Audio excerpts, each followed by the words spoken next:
All right. Good? Yeah, Got everything. I got it all in the trunk. Positive. Positive. Even gas. Yes. Because we only got one chance to stop before we get past everything. Yes, I said we're fine. Let's go. All right. Come on.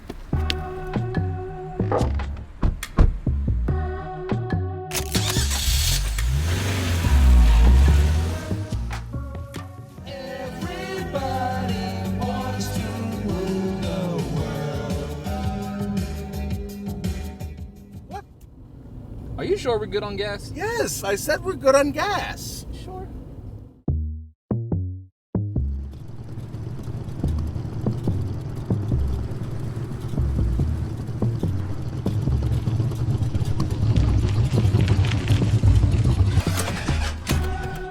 What? Gas? Yep. You know, we probably should have. We? Yeah, we Don't. Because now I'm out here sweating. Yeah, hey, we got a tow truck coming, man. I'm thirsty. Can I have a drink of your water?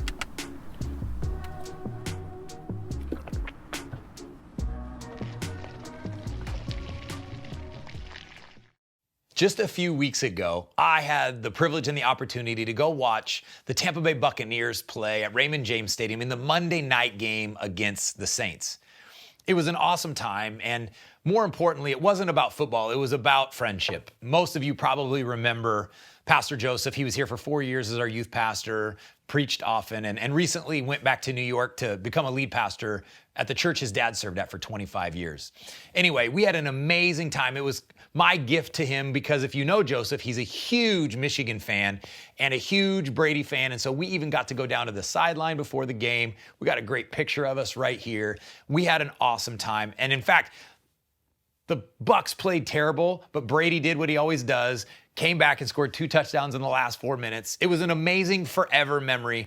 And we got to spend a couple days just building our friendship. I got to invest into him and we got to pray together and just have a great time.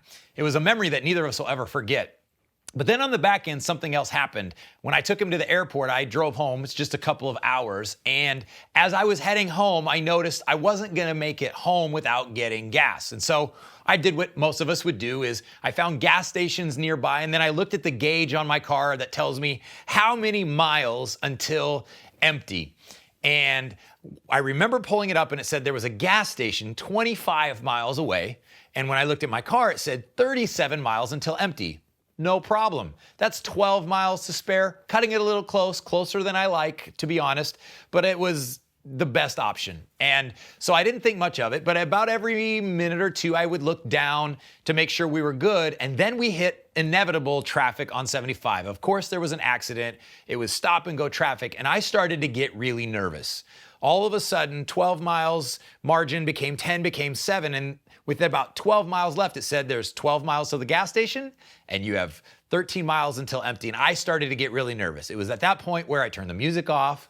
I turned the air conditioner off. I started to breathe lightly, whatever I could do. Half of it didn't even make sense to make sure that I made it to the gas station before running out of gas. I did not want to run out of gas. In fact, I was picking up dinner for my family on the way home. I needed to get home. I got really nervous at about the 5 mile marker because that's when it said 5 miles till empty, 5 miles till the gas station. And I'll never forget, as I got off the off-ramp, as I was getting off the off-ramp, it said 0 miles till empty. It's the only time in my life I've ever gotten that close. I've never run out of gas. And it says I have 0 miles. And all I needed to do was get off the off-ramp. I needed to get to the gas station and I would have been fine. And at this point, I'm like praying. I've turned everything off. I'm doing everything I can. I'm ignoring phone calls. Nothing else matters other than getting gas. And I'm thankful to tell you that I got off the off-ramp. It was only about a quarter of a mile. I pulled in. I didn't go in on fumes or I didn't stall out, but I literally pulled in to the gas station and on my gauge says 0 miles. I went to fill up my 12-gallon tank with 12.3 gallons of gas. That's how bad it was. And after I got gas, no problem. Got back in the car, fired up the air conditioner, turned back the music on, called my wife, no big deal. But it was really interesting because until I got gas, almost nothing else mattered. There was anxiety. Kind of the rest of the world was blocked out. Once I got gas, it was back to normal. As I was thinking about that trip a couple of days later, I felt like God showed me that exact story was a great metaphor for where many of us are at in our lives. And it's a great thing to look at and think about as we transition from one year to another. Not everybody's goal-oriented, not everybody does New Year's resolutions, but the turn of the year is kind of this built-in time where a lot of us start looking ahead and we set goals and we have aspirations. But before we do that, I want to give us maybe a tool that will help us be more accurate with our goals, and that's let's think about what's happening in us and around us right now.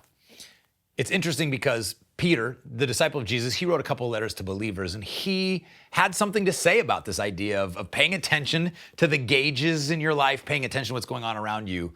And he gave a really important reason why. 1 Peter chapter 5, verse 8, really, really simple scripture. It says this, Peter says, be alert and be sober-minded. Be alert and be sober-minded. And here's why. He goes on to say, because your enemy, the devil, prowls around like a roaring lion looking for someone to devour. We see throughout Scripture that God has good things for us. Jesus said, I came to give you life, an abundant life. He wants us to experience the fullness of joy and relationships and be fulfilled, even in things that are maybe more difficult. But the enemy wants to steal, wants to kill, destroy, and he's looking to devour you. But Peter says the only way that we're going to guard ourselves, one of the main way we're going to guard ourselves from being devoured is we're going to have to be alert. That word alert, you know what that means. It means paying attention to what's going on around you. Somebody who's alert is fully aware of their surroundings. And then he also kind of doubles down and says sober-minded. Now, there's several different definitions of sober-minded, but I want to land on kind of the main definition, the main even translation of what that really means. That sober-minded means to be fully awake. It means to be watchful. It even means to be kind of balanced in the sense of well-rounded. But really, Peter mostly means the best translation or the best understanding of sober-minded means self-controlled. Yes, it's fully awake and it's aware and those things, but self-controlled, able to control what's going on inside me and around me, what's being able to manage myself. And so it's interesting because I was thinking, and I think Peter would agree that in order for us to control ourselves, something maybe first has to happen. I would ask it this way: how can I control myself if I first don't know myself? How can I be self-controlled if I'm not self-aware? I would actually say it this way: I don't think you can be self-controlled unless you're first self-aware. And so I want to spend a minute talking about that, because I think in the day and age of goals and accomplishing and getting people to this and doing that, and we go so fast that rarely do we actually look inside. Are we introspective? Do we take inventory of what's going on in us, even what's going on around us? And so self-awareness is actually something a lot of people struggle with. It's interesting, as we get busier and even get more connected digitally, we've actually gotten less self-aware. And again, if I'm self-aware, then I can be self-controlled. If I'm self-aware, then I can self-manage. And part of the reason most of us can't manage ourselves is because we don't really know, we aren't aware, or we're not even honest about what's going on inside of us. And so what is self-awareness? Self-awareness is just simply being aware of your actions, your attributes, and your feelings. And that's only half of it. And the other half is, and the impact it has on the people around you. Coworkers, friends, family. So it's not just how do I feel? It's not just why did I respond that way? It's not just what am I good at or not good at? But what impact does this have on my team, my spouse, my kids, my friends? And so I've called it kind of the secret sauce of leadership, or even self-awareness is the secret sauce of life. And I found that because in my time, I find that most people think they're self-aware, but actually aren't. And I even know that when I say that, most of you go, yeah, that's right. I'm actually self-aware, but most other people aren't.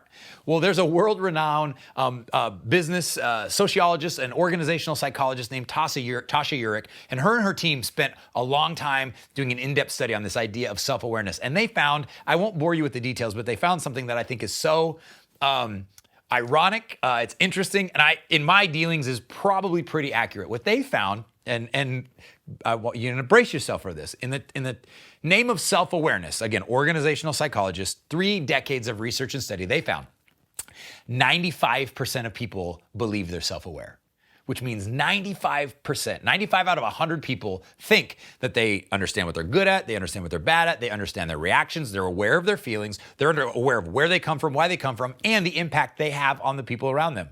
95 out of 100. But in those 3 decades of research, those people also told on themselves that even though 95 out of 100 believe they're self-aware, only 1 out of 10 actually are self-aware. That is like the biggest chasm ever. So that means 95 out of 100 people think they're self-aware, but only 10 actually are. So the great irony is, most of you watching, you assume you're self-aware, and when I just gave that stat, I'm actually talking about somebody else. But the truth is, 90% of you, I'm actually talking about you. In fact, there's a good chance I'm talking about myself. This has been a struggle of mine. It's something I give great attention to, and on many occasions, I feel like I'm still terrible at. And so, it's really, really interesting because we can't control ourselves and we can't manage ourselves if we don't really fully understand what's going on inside of us. You may not know the name René Descartes, but you probably know the saying, I think, therefore I am. Which there's a lot of truth to that, thinking in brainwaves, and we've talked about that. But in the name of self-awareness, just because you think you're self-aware doesn't mean you are, because 95% think we are, but less than 10% of us actually are. And so that's just my shameless plug for self-awareness, and I think that it's something we all could do better in. But self-awareness, if I already have your attention, you're going, okay, give me a tool, buddy. Help me out here, Mr. Pastor Guy. It just starts with one question that you ask of yourself. Why? And you ask it obsessively, and you ask it about everything. Why did I just say that? Why did I respond like that? Why do I feel this way? Why did she just say that in that meeting, and I got amped up? Why do I respond this way? Why do I back down when this happens? Why do I ramp up? Why do I feel so angry all the time? Why am I so depressed? Where do these feelings of insecurity or inferiority come from? Most of us don't even stop long enough to recognize feelings of superiority or inferiority or of insecurity, let alone ask, why do I feel that way? Where did that come from? Who made me think that? Whose approval am I trying to get? Why do I want to go forward? Why do I hold back? Why do I assume everybody's going to reject me? Why do I have to prove myself to everybody? I think I probably got your attention with some of those questions. And that's where self-awareness begins. And then again, not just what does this have to do with me, but what impact does this have to do with the people around me? And so self-awareness is more than just introspection, but it's actually taking a deep look inside, asking some brutal questions. And honestly, most of us need help with this. That's why a good friend, a pastor, or very, very specifically a counselor, or a good counselor will really, really help with this. And so why does this even matter? Again, I think one of the reasons many of us have either gotten fatigued on setting goals at the beginning of a new year or just over it or whatever is because we've set so many goals and we failed at so many of them. But I actually think that maybe it's because before we set a bunch of goals, we weren't very self-aware. We didn't really pay attention to patterns in our life. And so when we set a physical goal or financial goal or a spiritual goal, we didn't manage, we didn't control ourselves, we didn't pay attention to things, and we just did something that maybe felt or sounded good in the moment. And so here's what I'm going to give you. I'm going to offer you an opportunity to give you a tool to maybe help with this. And so I want to invite you to do something maybe a little bit different than what you've heard. For most of my adult life, there's been a lot of narrative. There's been a lot of talk about about finding balance, the work-life balance. And it's kind of been this, it's good, but it's kind of been this connotation of giving equal time and energy to everything. Well, we found quickly that that's not ever going to happen. The minute you find balance, something else gets added, you're out of balance. And so balance is not actually equal time and attention to everything, but it's giving the right amount of time and attention and energy to the right things at the right time. And so my invitation to you is actually, what if we just abandon balance, but let's start to manage tension? Maybe a better way to say it would be abandon balance and pay attention to the gas gauges in our life. Now, I told you that story about me and Joseph in Tampa a few minutes ago. And the reason for that was, I believe that we're kind of like these complex cars. Now, the nice thing about a car is it has one gas gauge. But for us, I think we have 5, 6, 7, 8, 9 of them that kind of represent the most important aspects of our life. And I found that in the strive for balance, I always feel guilty that I never find it. But what if it wasn't about guilt-driven trying to find balance, but just going, are there a couple gauges in my life that are running low, that if I don't pull off soon and fill up, none of the other gauges matter? And so I have something I want to walk you through. I didn't just want to talk to you, but I want to give you a tool that really might make sense of this season and help you know what steps to take next. And so my question is not, are you balanced? But here's my question. Is there tension in your life? Is there a tension in an area of your life that needs or desires or requires your attention? Is there a tension that needs my attention? And so we created something. This is a hybrid of different things I've collected from different leaders over the years. A friend shared this with me.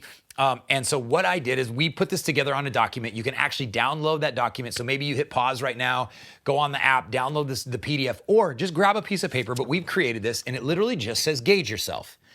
And it's 8 circles. They're in an order, and they literally are like gas gauges. You can see over here we have empty.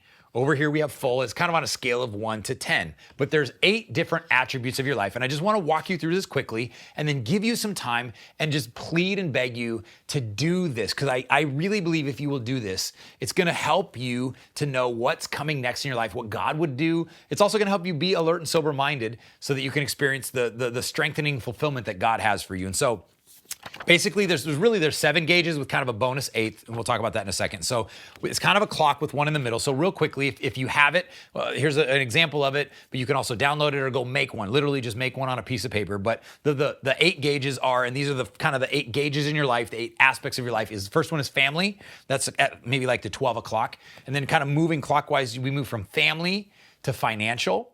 The third one is kind of this bonus one that's other. Maybe you want to separate family from marriage. Maybe you have a retirement, or maybe you want to separate maybe mental from emotional. Those are together. But other is kind of this bonus one, or if you're like, man, 7's plenty, 7's good. The next one is vocational, down at the bottom. That's your job.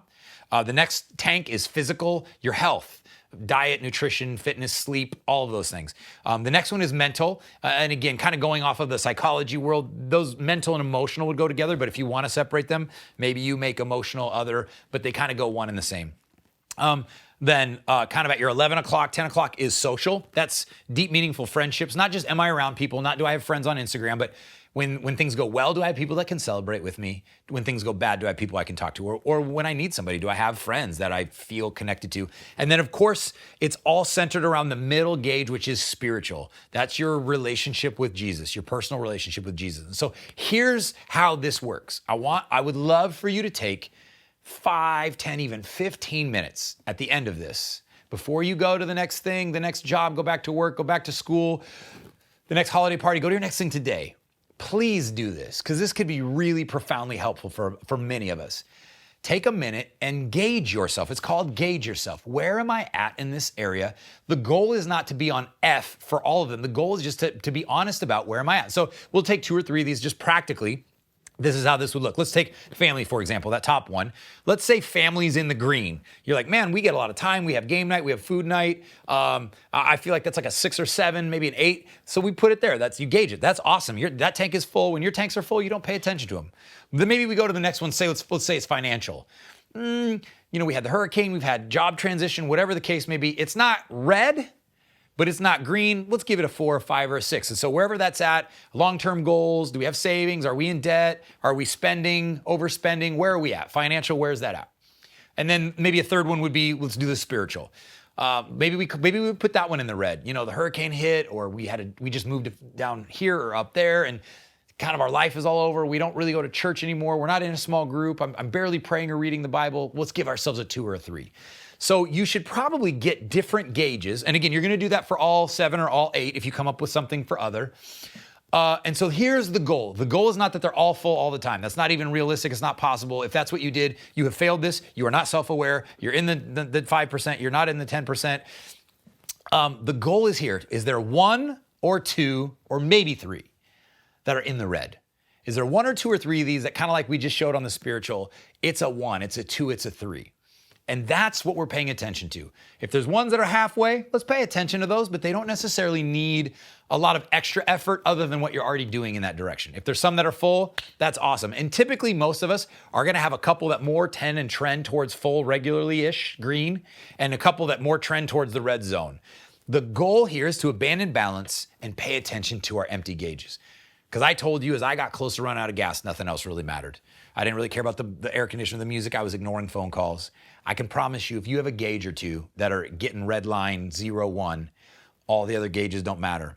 Whether it's finance, whether it's family, whether it's something else, if that gauge gets low, you have to give it attention or you're going to break down and all the other ones are going to get to zero as well quickly. And so here's the goal with this is to identify these. If you want to be really bold, really courageous, really self-aware, and you have somebody really close to you, like a spouse, a significant other, a best friend, a coworker, I would actually encourage you, after you gauge yourself on all 8 of these, then show it to them and go, here's what I gave myself, especially if you're married or in a relationship. I think going, hey, here's what I gave us as a family. Here's what I gave us financially. What would you say? Or a job. Here's how I think I'm doing, but what does your coworker say? And then you're going to ask 2 questions. 2 questions. Number 1, is there one that's running low? What's running low? Hopefully 1 or 2, maybe 3, and that we have identified. Now, the goal is not just to identify it. That's a big victory in the name of self-awareness. But if all we do is identify it, but we don't do anything about it, it doesn't matter. I could have identified the fact that I was going to run out of gas, but if I didn't get out and get gas soon, it wouldn't have mattered. Congratulations, you're self-aware and you're broken down because you didn't do anything about it. So don't just be self-aware. The first question is, what's running low? But the second question is, what are you going to do about it? What are 1 or 2 things? What's one practical thing I can do in the next month in that area that's red to trend? If it's spiritual, maybe it's attending church regularly, joining a small group. If it's financial, meeting with somebody, reorganizing your goal, redoing your budget. If it's vocational, it's coming up with something that you can do to kind of move the needle at work. Whatever it is, what's low and what am I going to do about it? And I believe that if you will do this, this is going to help you to walk, as Peter said, to be alert and sober-minded. So when the devil comes prancing around your territory, your neighborhood, he's going to go, they're alert, they're well-balanced, they're well-rounded, they're pretty aware, they're filling their tanks. I'm going to move on to the next person. Instead of be devoured, you can experience what Jesus said in John 10, I came to give you life so that you can experience to the fullest measure. That's our heart. Now, Peter, in 1 Peter 5:8 says, be alert, be sober-minded, because the devil wants to devour you. 2 verses later, he also says this, and this is kind of what I want to leave you with. He says, and when you do this, when you're alert, when you're aware, when you're sober-minded, when you have the courage to be self-aware, then the God of all grace, verse 10, who called you to his eternal glory, after you've suffered a little while, will himself restore you, make you strong, firm, and steadfast. Gosh, that's my heart for you. I want you to be restored. I want you to feel strong.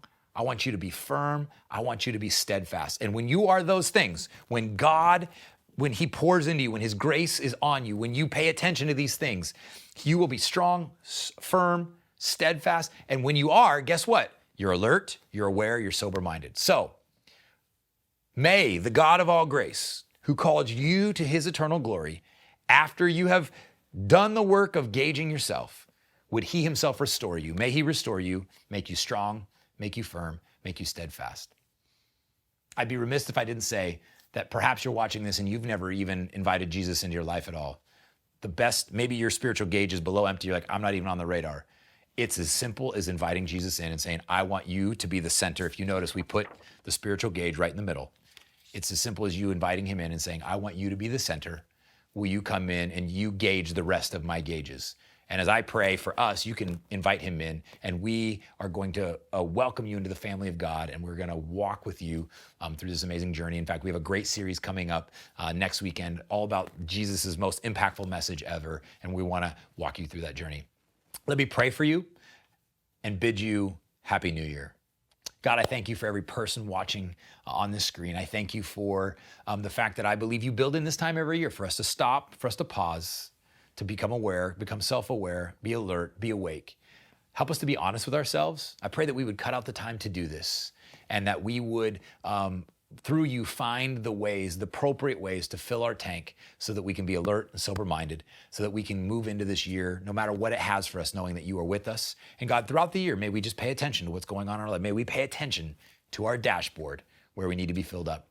Thank you for every single person that's ever going to watch this message. And I pray that they would find their restoration, their strength, and their steadfastness in you. In Jesus' name, amen.